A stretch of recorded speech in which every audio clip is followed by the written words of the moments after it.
Эрхэм мөндөд эрдэнчүүдээ, эрхэм мөндөд зоч төлөөлөгчдөө эдийн засгийн борон хүрэлцээсэн та бүгдээ энэхүү өглөөний мэндийг өргөн төшөөж мэдчилье.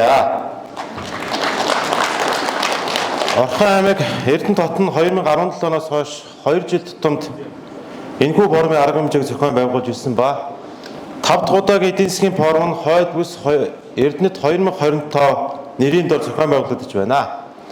Монгол Улсын засгийн газраас 2025 оны бүсчилсэн хөгжлийн жил болгон зарлаж бүсийн хөгжлийг дэмжих, иргэд олон нийтэд сурчлага түгээхээр шийдвэрлсэн.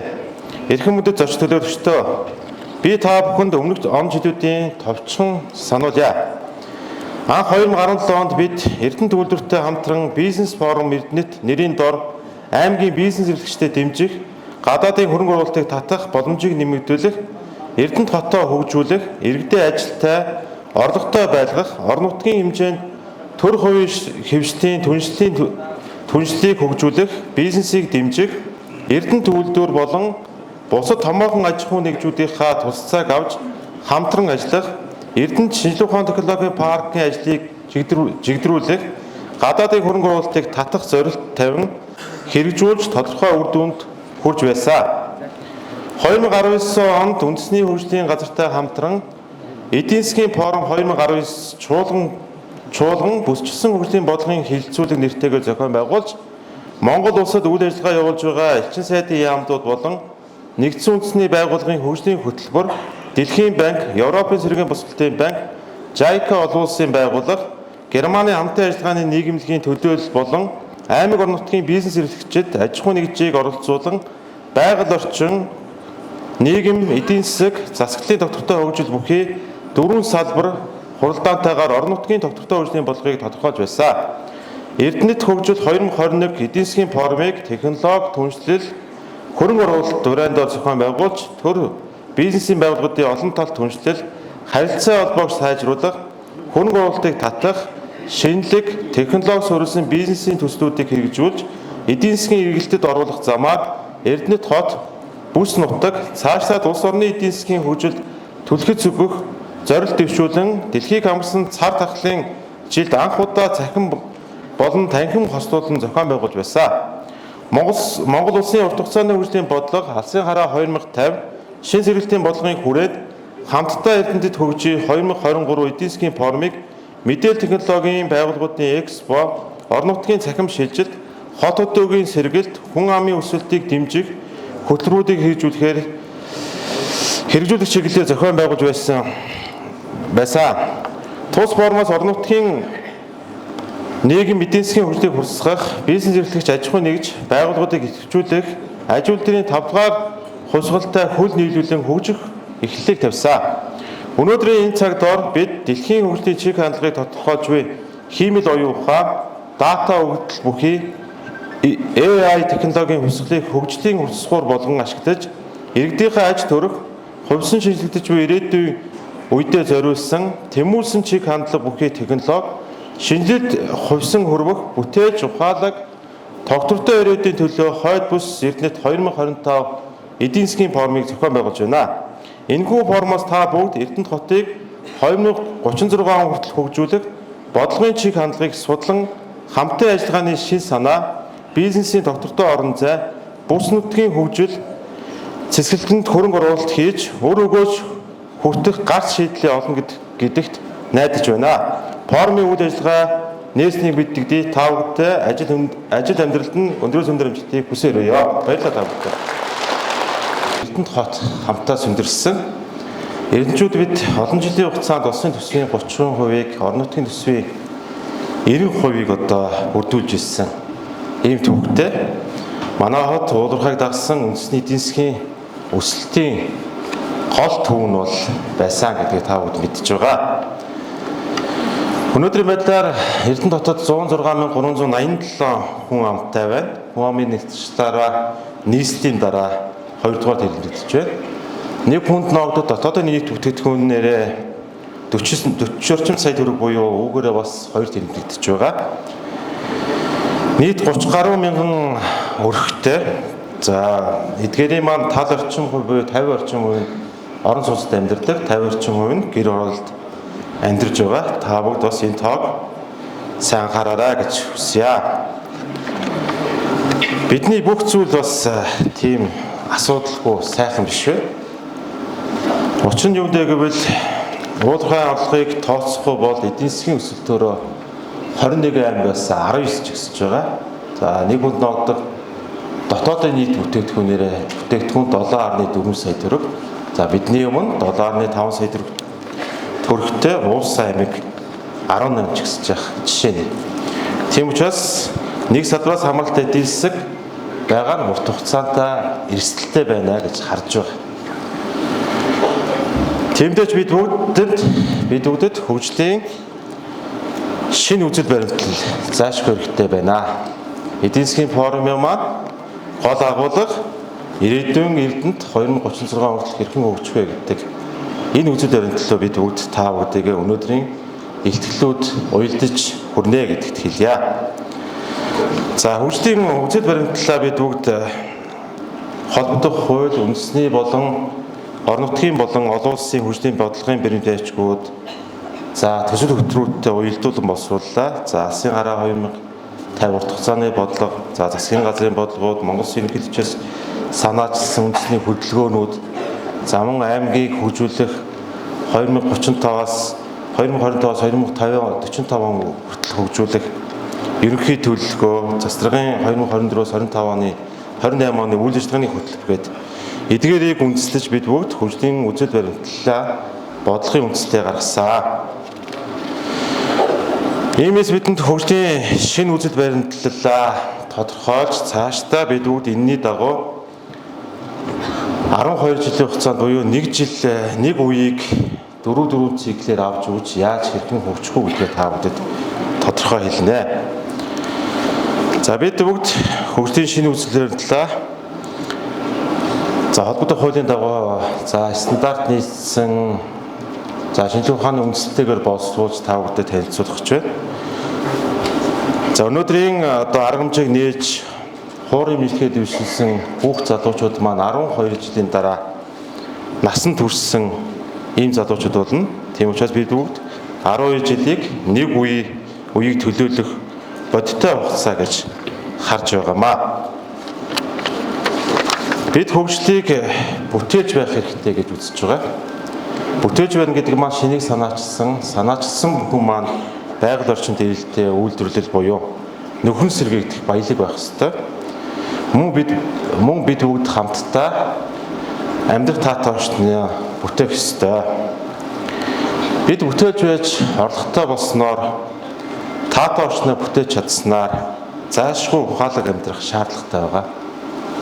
Тийм учраас учир нь манай Эрдэнэт хотын хувьд газар нутаг багтай, ууд урхадаа зэрэгцэн амьдардаг, усаа олоос татдаг,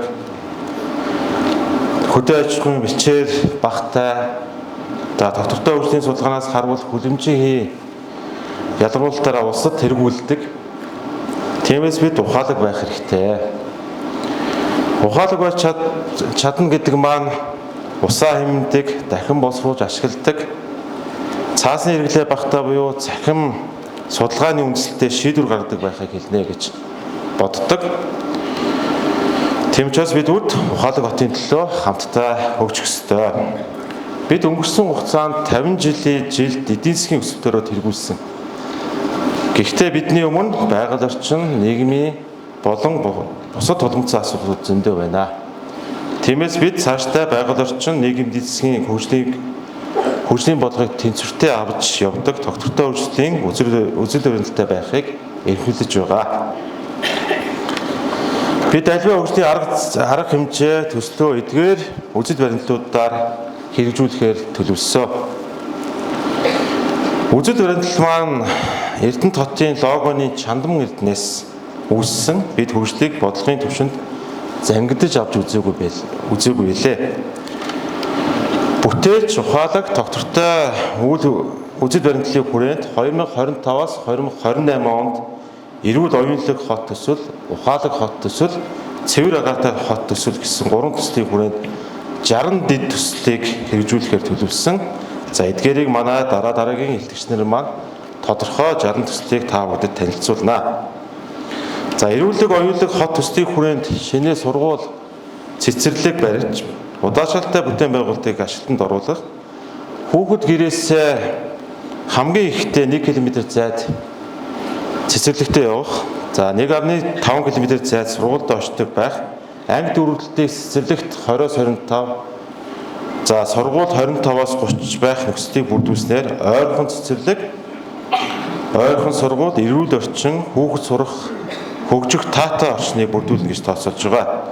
Мөн төсөлд эрүүл мэнд аян жуулчны салбарын хөгжлийг багтаасан 12 дэд төслийг хэрэгжүүлэхээр төлөвлөсөн байгаа.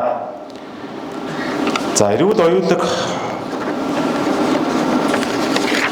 Цэвэр Агатын хот төслийн хүрээнд агаарын бохилыг бууруулах, эрчим хүчний найдвартай их усурыг бий болгох, инженерийн дэд бүтцийн шугам сүлжээг өргөтгөх, шинжлэх, зав замыг засварлах, өргөтгөх, орон сууц барих, гэр орооллын нүүрсний хэрэглээг бууруулах зорилтуудыг төлөвлөж, нүүрсний хэрэглээг бууруулахад төр хувийн хвшил, иргэдийн оролцоо хамгийн чухал гэдгийг та бүгд ойлгож байгаа. Бид дулааны алгалаа бууруулах, хэвнэх, халаалтыг шийдэх ажлуудыг зохион байгуулахаар Цэвэр Агатай төслийн хүрээнд 22 дэд төслийг хэрэгжүүлнэ. За шинжлэх ухаан судалгаан суурилсан ухаалаг хот төслийн хүрээнд орон сууцчлуулах, нийтийн тээврийн хүртээмж, үйлчлэгээний чанар, ногоон байгууламж, биотехнологийн үйлдвэрүүдийг бий болгох, камерын хяналт зэргийг сайжруулах хүрээнд 24 дэд төслийг хэрэгжүүлэхээр бид төлөвлөлөө. За мөн төр хувьчдын түншлэл болон орон нутгийн төсвөөр томоохон бүтээн байгуулалтуудыг бид бүгд хамтдаа хийж эдийн засгийг тэлэх, татварын баазаа солонгоруулах ийм ажлыг бид бүгд хамтдаа хийхэд төлөвлөж байна. Спортын болон байгалийн аян жуулчдыг татах хүрээнд Эрдэнэт хотод 3500 хүний хүчин чадалтай спорт арена болон усан парк байгуулагдах зураг төсөл одоо боловсруулж байна.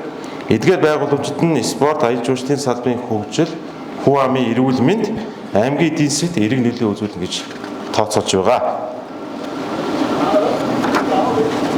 Мөн бид бүгд төр хувьчдын түншлэлтэй хамтран хэрэгжүүлэх томоохон төслүүдийн хувьд эдийн засгийн тэргүүлэх чиглэлийг биотехнологийн үйлдвэр гэж тооцож байгаа. Биотехнологиг энгийнээр тайлбарлавал байгалийн болон хөдөө аж ахуйн гаралтай түүхий эд материалыг үн цэнтэй бүтээгдэхүүн үйлдвэрлэх салбарыг бол биотехнологи үйлдвэрлэх. За бид бүгд газар нутаг багтаа учраас, за хөдөө аж ахуйн төлбөрийн газар багтаа учраас, за газар нутгийнхаа онцлог тохируулан биотехнологийн үйлдвэрүүдийг байгуулахаар за нийт 60 төсөлдөө дурдаа явж байгаа. Та бүгд гадаа мөн 60 төслийн манд дэлгэрэнгүй одоо мэдээлэлүүд явж байгаа. За мөн одоо Эрдэнэт Open гэсэн сайтаар 60 төслийн маань мэдээлэлүүд байгаа гэдгийг хэлье. Та бүгд бас орж үзэж болно. Биотехнологийн бүтээгдэхүүний зах зээл дэлхийд дээр өссөөр байгаа. Бидний иргэн тойронд хангалттай хэмжээний нөхөн сэргээх органик түүхий байдаг. Жишээ нь гоо сайхны бүтээгдэхүүн, хүнсний нэмэлт бүтээгдэхүүн, эрүүл мэндийн бүтээгдэхүүн гээд олон зүйлийг бол бид бүгд нэрлэж болно. Бас бид өөрсдийн жижиг газар нутагт үйлдвэрийн аргаар үн цэнтэй түүхийдийг үйлдвэрлэж за экспортын бүтээгдэхүүнийг нэмэгдүүлэх, за импортын бүтээгдэхүүнийг орлох ийм ажлыг бол зохион байгуулна. За өөрөөр хэлбэл бид төмс тархуу, үн цэнтэй ургамал тарих хоёрын эдийн засгийн үр хөөжийг ялгааг бас аж ахуйн нэгж иргэдэд гаргаж тайлбарлах зайлшгүй шаардлага байгаа юм аа. Биотехнологийн бүтээгдэхүүн жин уур багтай, үнэлгээ өндөртэй тул тээвэр логистикийн хүндрэлд орохгүй. Энэ салбарыг хөгжүүлснээр эрдэмтчүүд бид технологи, ур чадвар, үйлдвэрлэлийн төв болно гэж тооцоолж байгаа. Бидний хамгийн сайн мэддгээр булганы айраг гэдэг шиг Эрдэнэтийн шинэ баялаг бий болно гэж тооцоолж байгаа. Төрийн зүгээс биотехнологитой холбоотой бизнесийг татварын хөнгөлөлтөй орчин, парк, бүсчлэлээр дэмжинэ гэж тодорхойлсон. Мөн технологи зохион бүтээх, бараа бүтээгдэхүүнээ сайжруулах, судалгааны төв, хүний нөөц, суурь судалгаа бэлтгэх, их сургууль байгуулна гэж бид үзэрж байгаа. Бизнес эрхлэлтийн борлуулалтыг дэмжих зорилгоор гадаад дотоодын хамтын ажиллагааг хөгжүүлэхээр бид бүгд бас төлөвлөсөн. Засгийн газрын 2024-28 оны үйл ажиллагааны хөтөлбөрт 150 мянган айлын орон сууц барих заалт орсон. За үүнийг хэрэгжүүлэх боломжтой аймагуд бол Дархан, Эрдэнэт хоёр байгаа. Тийм учраас бид бүгд төрийн мэдээлэлээр байгаа 9 байршил буюу 226 га талбайд 9296 айлын орон сууц барих ажлуудыг эрхчлээс эхлүүлэхээр төлөвлөж байна. 2025 оны орон нутгийн төсөв батлагдахад нэг хүнд ногдох хөрөнгө оруулалт 300 мянган төгрөг байсан. Бид бага төсвөөр хөгжил ярих боломжгүй. Зөвхөн асуудлуудаа бага багаар шийдэх боломжтой харагдаж байгаа. Төсвийн хүрэлцээгүй байдлаас нэг сургуулийг 3-аас 4 жил барьж байна. 2025-аас 28 онд хэрэгжүүлэх 3 төслийн нийт 978 тэрбум төгрөгийн хөрөнгө оруулалтаар хэрэгжүүлэх миний илтгэлийн төлөвлөсөн ажилтгуудлын төвшинг бид бүгд 3 пунктаар буулгах, уулуургаагаас бусад салбарын эдийн засгийн өсвөлтөөрөө улсад тэргүүлэх томоохон зорилтыг дэвшүүлээд байна. 7 хоногийн өмнө Булган аймагт болсон бүсийн анх дахь зөвлөгөө засгийн газрын өвдсөн хуралдаанаар ерөнхий сайд засгийн газрын гишүүд Эрдэнэт үнд цаас гаргахыг бол дэмжсэн. За Монгол улсын 21 аймагаас анх удаа үнд цаас гаргахаар бид үзэрж байна. Мөн шат шатны шийдвэрүүдээр гарч хөгжлийн төслүүдийг боловсруулна. За мөн төр хувьчдын түншлэлээр дулааны цэцэглэгээ станцын өргөтгөл их залууд эд төвийг барьж байгуулахаар бид бүгд тооцоо судалгааны ажилд орж байгаа гэдгийг хэлье. Ирээдүйн Эрдэнэт маань хүн төвтэй бүх зүйл нь нойр, хүүхдэд ээлтэй хот болно гэж зорж байгаа. Төр хөгжлийн төслүүдээ хэрэгжүүлэхдээ гадаад дотоодын хамтын ажиллагаа, төр хувийн түншлэл, иргэний оролцоог эрхэмлэн ажиллахаа та бүхэнд илэрхийлье. 5 дахь удаагийн эдийн засгийн форумын үндсэн зорилгоч үн чиглэж байгааг дахин тэмдэглэе. Бид бүгд хойд бүсийн хувьд бүсээ сонгогдсон 8 гишүүний дамжуулан хөрөнгө оруулалт бүтээн байгуулалт ажлуудыг саналаа хүргэсэн. За сая миний хэлсэн 978 тэрбум төгрөг бол орон нутгийн төсөв болон за Эрдэнэт үнд цаас гаргах, за Эрдэнэтэд үйл ажиллагаа явуулж байгаа уулуурхаан байгууллагуудаас орж ирэх, за гадаадын хамтын ажиллагаагаар хэрэгжүүлж байгаа төслүүд нийлээд 978 тэрбум төгрөг болж байгаа гэдгийг та бүхэнд дурдъя. Өмнөх эдийн засгийн форумуудыг бодвол онцлог зүйл нь бидүүд эх 3 жилд хийж хэрэгжүүлэх ажлуудаа мөнгөн дүнтэй, за мөнгөн дүн аль их хүсрээс орж ирэхийг тодорхой та бүхэндээ танилцууллаа. Анхаарал хандуулсан та бүхэндээ баярлалаа. Та бүхнийхээ ажил амьдралд сайн сайхан хүсье.